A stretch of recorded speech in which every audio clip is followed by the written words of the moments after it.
নমস্কার বন্ধুরা, ফিরে এলাম আবার পরের পর্বতে।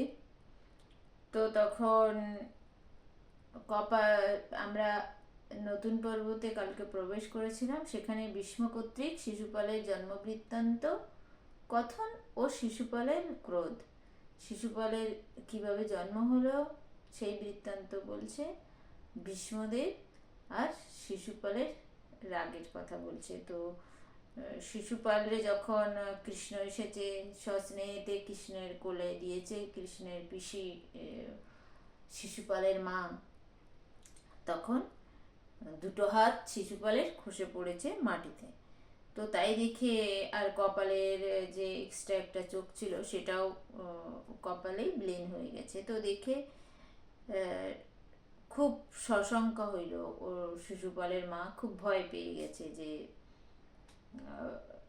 আকাশবাণী হয়েছিল যে যার কোলে গেলে, যার স্পর্শতে এই হাত আর চোখ মিলিয়ে যাবে, হাত খসে পড়ে যাবে, চোখ মিলিয়ে গেল, তো এর হাতেই মৃত্যু হবে। সেটা আবার ওর মায়ের ভাইপো। তো সেই জন্যে শিশুপালের মায়ের খুব ভয় হয়েছে মনে। করজোড় করি বলে দেব দামোদরে, একবার মাগি বাপু আজ্ঞা করো মোরে।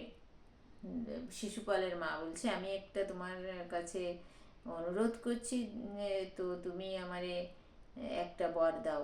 ভয়ে কম্পমান হইল আমার শরীর, তুমি ভয় ভাঙিলে যে দেহ হয় স্থির।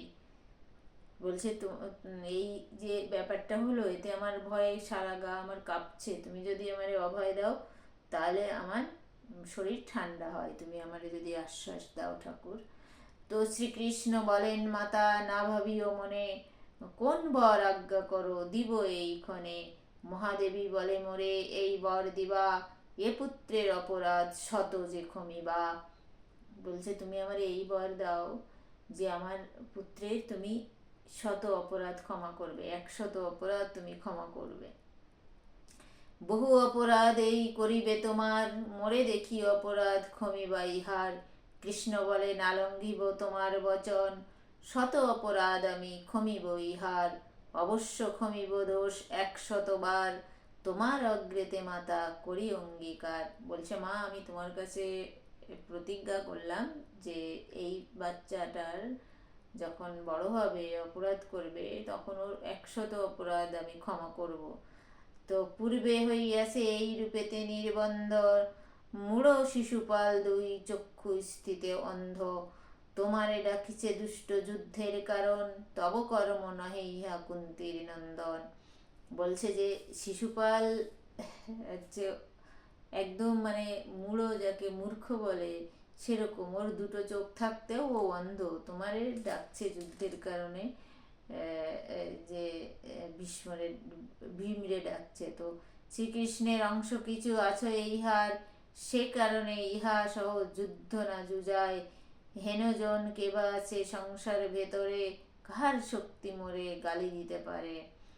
বলছে যে ও নেহাত শ্রীকৃষ্ণর কিছু অংশ আছে, কেন শ্রীকৃষ্ণর পিসির ছেলে হচ্ছে, তো সেই জন্য ওর সাথে ওর কিছু না সম্পর্ক আছে, সেই জন্য ওরে কিছু বলা যাচ্ছে না। তো নালে এই সংসারে কার আছে যে এত বড় ক্ষমতা যে আমারে গালি দেয়। কুবচন বলিল যে এই কুলঙ্গারে, হীন বীর্য হইলে সেও নাহে না রে সহিবারে। বলছে যে মানে কোনো রাগ নেই যার, শান্ত ভীষণ ভালো ভালো, সেও রাগ করবে এর এই কথা শুনে। বিষ্ণু অংশ আছে কিছু ইহার শরীরে, তাই তৃণবৎ হেরে আমার সবাকারে। বলছে এর কিছু বিষ্ণুর অংশ আছে শরীরে, সেই জন্য আমাদের সবাই মোটে একদম তৃণবৎ মানে ঘাসের সমান বলে মনে করছে। নিজ অংশ লইবারে চাহে নারায়ণ, তোর যত গালি সহি তাহার কারণ। তো বলছে যে এই নিজের নিজ অংশও নিতে চায়, সেই জন্যে নারায়ণরে গালি দিচ্ছে। বন্ধুরা, সময় শেষ হয়েছে, আমরা আবার পরের পর্বে কথা বলছি এক্ষুনি ফিরে। রাধে রাধে সবাইকে আমার।